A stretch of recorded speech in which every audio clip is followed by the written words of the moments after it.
107.7 FM. Cousin, I love you. I promised you that your corporate law teacher will join me, and she's live with me in the building now.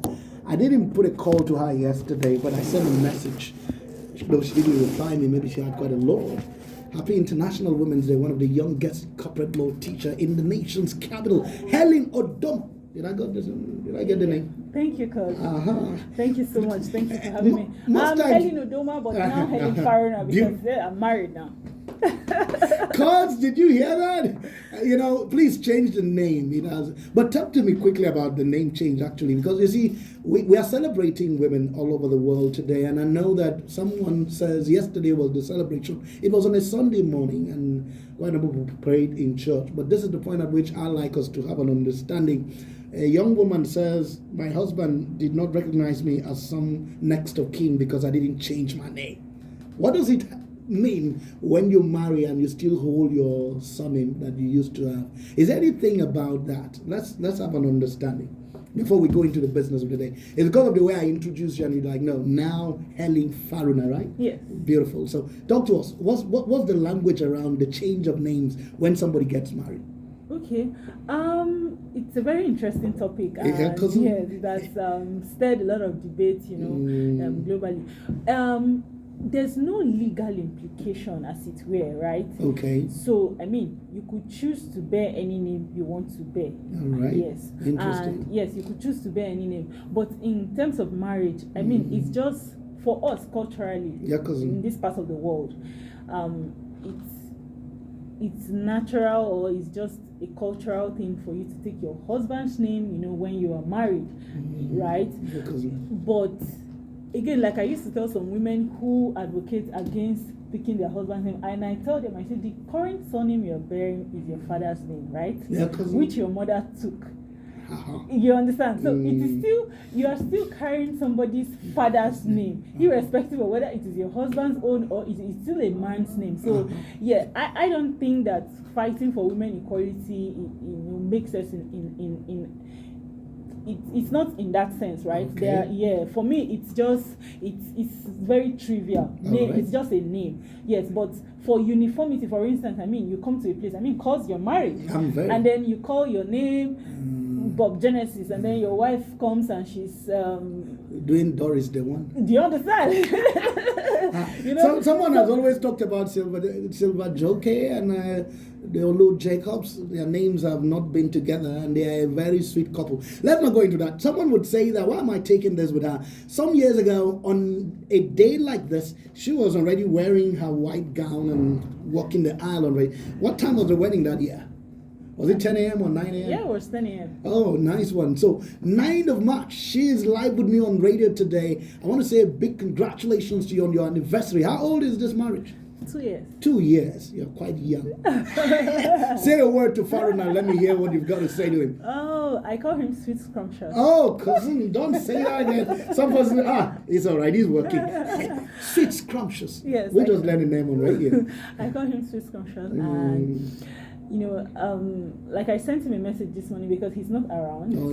He traveled. So and very early this morning I woke up. Coincidentally, it's also his birthday. We had our wedding on his birthday, so it's a double celebration for us. Okay, now look at what we're gonna do. Let's do a birthday song while you talk some more. Happy birthday, you can sing to you. Can I hear that now? Happy birthday to you. I'm harmonizing. Happy birthday, happy birthday, Sweet Scrumptious. Happy birthday to you. What a moment. So every of your anniversary is always his birthday? Yeah, we had our wedding on his birthday. Was it a deliberate thing or it was just a coincidence?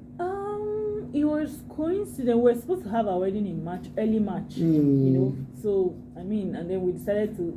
That year, his birthday fell on a Saturday, and we just picked it. So it's all right. So drop some words. Birthday and anniversary wishes. Let's hear it. Okay, so yeah, like I was sending to him today in the message, he's made my life so easy ever since we got ever since we got married. He's made my life so easy, and I made sure to let him know of that. Like from very little. I mean, if he was here, he'd have driven me down to this place. I've seen him before, and I would have come earlier than I came. I understand that now, cousin. Yeah. Sincerely, I do. So, congratulations. Yes, happy birthday to you, Sweet Scrumptious. I love you. And this is just the beginning of our journey together. I mean, this is just 2 years. We have forever to go. Indeed. And I'm praying that this year will bring more open doors, more opportunity. And I pray that God will give you. I pray that God will give you the wisdom that is required for this new phase. Amen. So, Scrumptious, I must put my voice on it. You know, this is the big cousin on radio. Congratulations to you on your birthday. Let me say that the Lord has blessed you already. The lines have fallen for you in pleasant places. Amen. You must enjoy a smashing 2026. But this is the point at which I will intentionally say happy anniversary to you while your sweet Scrumptious, because I suppose that's what you call her to. While she was talking, you were already like, 2 years, but it's a forever to go. The Lord has helped your relationship. I've always told people that you must enjoy heaven on earth. Yeah. Sweet Scrumptious. If you're going to be around today, okay, I'm not going to say that. Congratulations. Thank you. Thank you. We love you. So let's take it quick now. The Scrum talk that we had with you, it was on phone, and I'm trying to make sense of that discussion because quite a number of people are not clear on what they are doing, and sometimes some people have collected monies to help get registered and all of that. So I'd like you to come through in a summary form now, because we have quite a lot of freestyle to do with you on this broadcast today in the next 10 to 12 minutes before we're done. So let me make it make sense. A cousin would have asked you a question, assuming you were live with me on radio that day that we had a conversation on that. So give us a summary of what you think a cousin who is live on radio at the moment needs to know about what this SCUML is all about. I started talking and I said it's an acronym, but let's get the detail of the summary that we need to know about it. Can you help us make sense of it? Okay, so just like you said, it's an acronym for the Special Control Unit Against Money Laundering, right? And it's one of the compliance that has been put in place by government to checkmate money laundering, basically, by businesses. Okay. So, I mean, before now, when I was much younger, I didn't know, when they say, money laundering, I didn't even know what it means. We always feel these politicians are pushing our money. Exactly. And, so some people, when they make this money via illegal means, they come to wash it through a business, like they say in quote, So, yes, you can just, turn it into a business and then it look legit.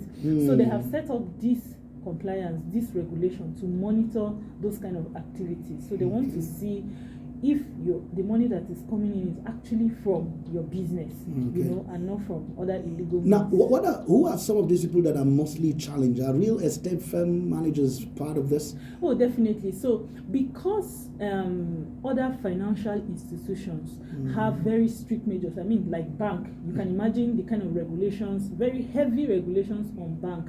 So they are already regulated, they are already being checked on money laundering. So those are excluded. So what this compliance is all about is for those businesses that are not financially regulated. Yes, so they are called non-financial designated businesses and NGOs or non-government organization, non-business organization, right? Sorry. So this set of businesses are now being regulated by this agency, which is under EFCC, that's the Special Control Unit for Money Laundering. So there are different kind of businesses. The other day I listed them. I don't know if I should still list them. A little of it. Just do. I told you summary, so you could pick one or two. Of course, real estate is part of it. Car dealers, if you are into car business, hospitality business, if you are into consulting, mechanized farming, if you're into precious stones, mining, yes, all of those are businesses that are not financial businesses, but they are regulated financially by this. So let's help a cousin now. Do we agree that any business that manages large large sum of money can be wired down to this perspective of a scam when we are handling registration? As regard, because someone is feeling that I've been asked of a scam certificate in a bank before, and maybe because I'm handling large sum of money, let's make sense of the understanding. Is it the amount that one is controlling that determines means whether you are supposed to? Oh no, because we need to understand. Yes, it's not based on the kind of money that the business is your business is handling or controlling. Okay. It's just, the law is the law. Yeah. There is no, like we used to say, anything that is not stipulated in the law, it's not, you cannot enforce it, right? Yeah. So the law has designated certain businesses that will be regulated by this compliance. So it's not based on the money that passes through. Even if it's a 10,000 naira that you're doing turnover, or is a 1 million naira, or is a 1 billion naira, it doesn't matter. As far as you are in non-financial organizations and you fall under these businesses that have been listed in the Act, you will be regulated and you will need to be registered with SCOM. All right. Now, cousin, I'm actually trying to make a summary of that moment with her. We would have had a detailed conversation if we had started earlier. I don't know if you've got a question, because at this point you're trying to make sense of what we're even handling. We had started from one or two things before coming into the business of the day. But the point at which we're making at this moment is, whether you like it or not, someone says, I'm into real estate business, I do car dealing, I'm a jewelry seller, I'm a consultant, lawyers handling financial transactions, NGOs, hospitality businesses. Now, they are all here as we would look at it from what the Special Control Unit Against Money Laundering under EFCC has always been saddled with the responsibility to do compliance when it comes to this. Now, I don't know if you've got a challenge, you've tried to do one or two things and you've been challenged. Some people say this is the point at which you can ask your corporate law teacher. Let's see if we can get a clarification on live radio. The numbers you can come up is 0707 242 6258. The numbers again, 0707 242 6258. SCOM compliance, most time, how does it work for you? Have you been challenged before now? You don't know how to go about it? You want some clarification? You can come on the numbers 0707 242 6258. While we do that, I need you to speak to some of the most important issues today. Yesterday was International Women's Day, and we've celebrated women. Earlier, I was highlighting some of the women that have made so much impact, and you're a young woman. I'd asked her how old she is, and she told me. Now, we call you corporate law teacher, and you've been very deliberate with conversation around corporate affairs commission when it has to do with registration of business, what you need to do as regards to compliance. Talk to us in your journey for the few years that you've been here. I didn't just say that. Tell us one of the things that you've seen Nigerians not handling correctly when it comes to the registration of businesses, and what have always been issues for them. Let's see if you can speak and then be an authority this morning to help a cousin make sense when we are done on our broadcast. Go ahead. Okay, so thank you very much.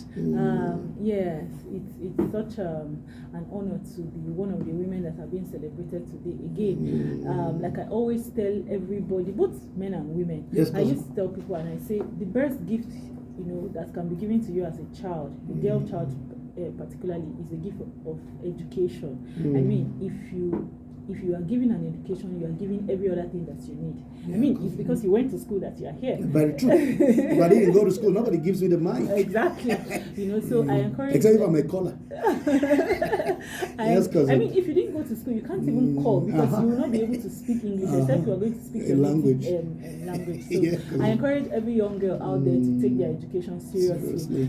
So back to your question, in terms of business registration in Nigeria, what's like the common error that people make when it comes to business registration? I think for me the very first one is there's anything that is worth doing, is worth doing well. Yes, a lot of persons are usually scammed, deceived, or misled in the wrong direction when it comes to setting up the laws and the regulations around setting up their business.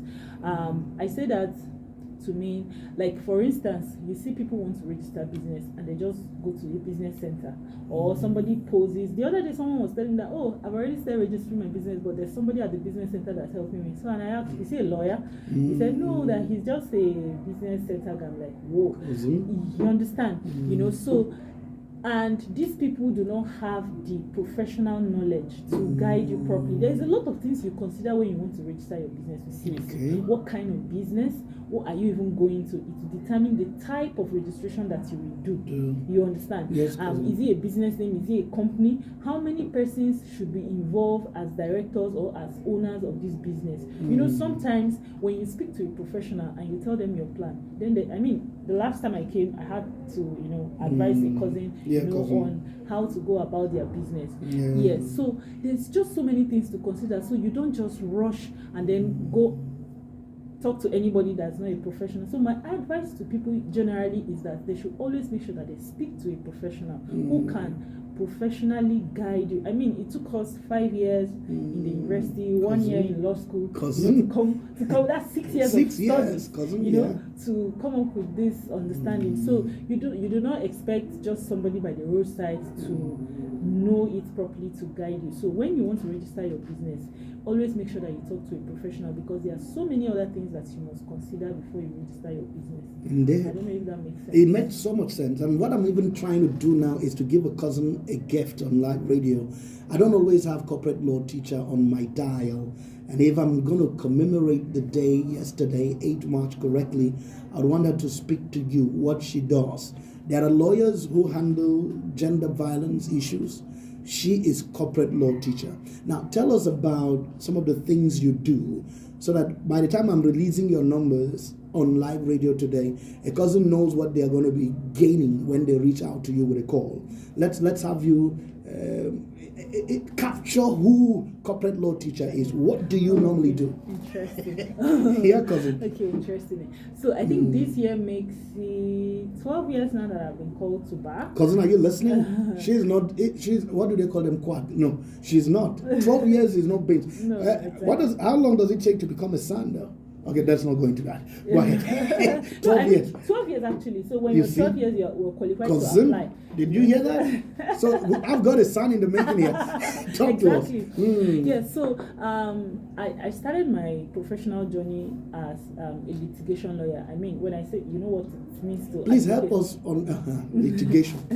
Yeah, cousin. Yeah, so the first 2 years, I was a full-time litigation lawyer, going to court, advocating for people, you know. So I did a lot of court cases, land matters, because I started my practice from the west in Ekiti State precisely. Yeah, cousin. Yes, so that was where you started, I should guess. Yes. Oh, I didn't know.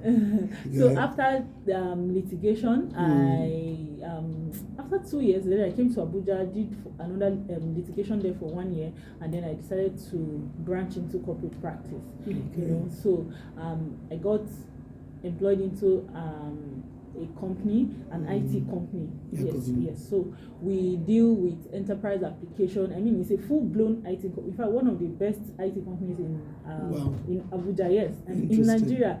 Yes. Fortunately, what made me even fell in love with the entire CAC practice was the fact that my company was the one then that built the entire CAC portal. Yeah, so we built enterprise application for government organizations, tax application. You know, we had to do things for state government and federal government at all levels. So I was in that practice for like another 6 years. You know, and then that gave me opportunity to go deep into this corporate practice when it comes to compliance and regulation as it relates to business formation in Nigeria, because that was what we were doing, you know, at that level. So beyond corporate practice, I'm also, of course, a solicitor. I do documents. I mean, that's like consequentially it comes with being a corporate lawyer, because you have to. So when you need to do your land documents, when you need to write your agreements, when you need all of those things, and when you talk about corporate law, it's not just CAC, it's not just business registration. There are a whole lot of other compliance. I mean, there's a trademark that people do, trademark registration.